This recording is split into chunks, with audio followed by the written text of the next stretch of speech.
এক সপ্তাহের বাজার কেন এক দিনে করি এই ভিডিওটা আপনার শেয়ার করবো। আসসালামু আলাইকুম। প্রতিদিনের মতন আরেকটা ব্লগতে, যেহেতু আমার ছোট বেবি আর আমার ছেলেকে মাদ্রাসা দিলাম, প্রতিদিন সময় পাই না, এই জন্য আমি একটু সময় পাইছি। তো সময় পাওয়ার জন্য আমি মাছের বাজার, সবজির বাজার প্রায় এক সপ্তাহ করে নিলাম। তো এই তো মাছ, তেলাপিয়া মাছ আনছি, পাঙ্গাস মাছ, রুই মাছ, পুঁটি মাছ, তো অনেক রকমের মাছই আনছি। আর দেখেন বাজারের ভর্তি, মানে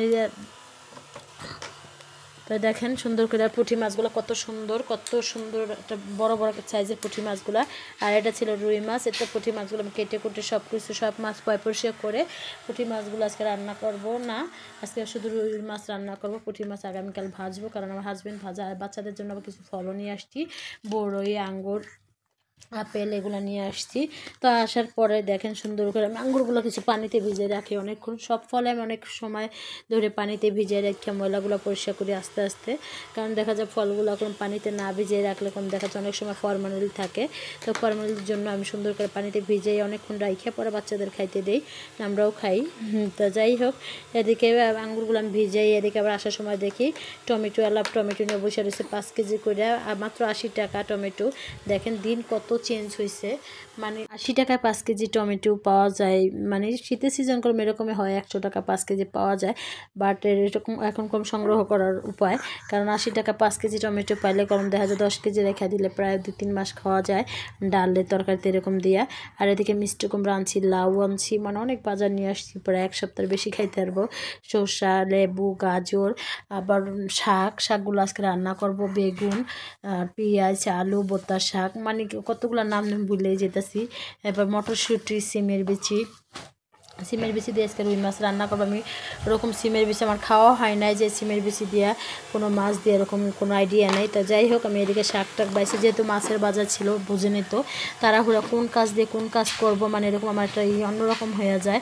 মানে দেখেন, আর এই তো সুন্দর করে আমি মাছগুলো ছাকাছাকি করে নিলাম। তো লবণ টবণ দিয়ে আমি যে বিচিগুলো এগুলো কম বাঁচতে টাইম হয়ে যায়।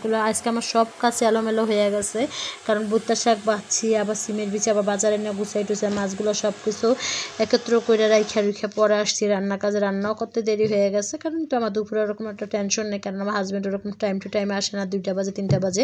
কারণ আমার হাজব্যান্ডের দোকান খুব কাছেই, সে হোক 3টা 4টা 5টা, অনেক সময় সন্ধ্যার পরও আসে যখন কাস্টমার থাকে। যাই হোক, এদিকে আমি বোত্তা শাকটা রান্না করে ফেলাইলাম। তো বোত্তা শাক রান্না করার পরে এদিকে রুই মাছ দিয়ে সিমের বিচি, আবার একটু আলুও দিচ্ছি। তো সিমের বিচি দিয়ে আজকে ভুনা করবো, মানে ঝোল একবার শুকিয়ে এলাম, আমার ওইভাবে খাইতে মন চাইতেছিল।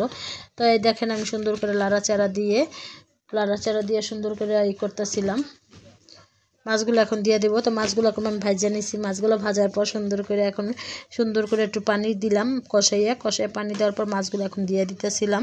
তো এর তো রান্নাবান্না শেষ হয়ে গেছে, কারণ তাড়াহুড়া করে আমি খাবো, যে এই ভিডিওগুলোও করি নাই। তো দেখেন আমি পরে আবার লাস্টে আবার ছাদে আসা লাগছে, কারণ গাছে পানি দেওয়া লাগবে। তো ছাদে এসে আমি ছাদ বাগানে পানি দিলাম। পানি দিয়ে সুন্দর করে সব গাছে পানি টানি দিয়ে আবার দেখি 2টা টমেটো গতকালকে পাইকার নিয়েছিলাম 2টা, আজকেও দেখি আবার 2টা পাইকার হয়েছে। তো এগুলো আবার ছিললাম। গতকাল টমেটো কম এত টক ছিল, এত মজা লাগছিল বাসায় নিয়ে খাওয়ার পরে। তো আজকেও আমরা টমেটো ছিঁড়ে খাবো বাসায় নিয়ে।